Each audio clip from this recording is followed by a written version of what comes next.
కన్నాపా trailer విషయానికి వస్తే అనుకున్నట్లే ఈ సినిమాపై అంచనాల స్థాయిని మరో లెవెల్కు తీసుకువెళ్లేలా కనిపిస్తోంది. సినిమాలో నిజమైన భక్త కన్నప్ప స్టోరీని నేటి వర్గం ప్రేక్షకులకు అర్థమయ్యేలా డిజైన్ చేసినట్లుగా తెలుస్తోంది.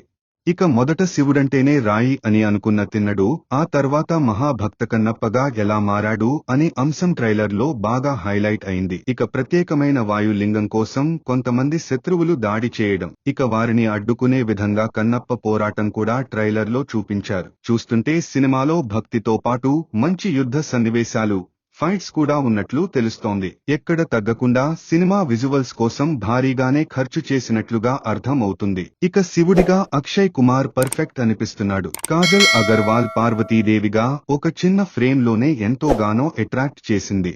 ఇక రుద్ర పాత్రలో ప్రభాస్ పాత్ర కూడా కథలో ఎంతో కీలకమని 2-3 సన్నివేశాలతోనే క్లారిటీ ఇచ్చేశారు. అతని పాత్ర కేవలం గెస్ట్ అపీరియన్స్ కోసం కాకుండా కథలో భాగంగా కన్నప్ప జీవితాన్ని మలుపు తిప్పే అంశంగా ఉండబోతున్నట్లుగా అర్థమవుతుంది.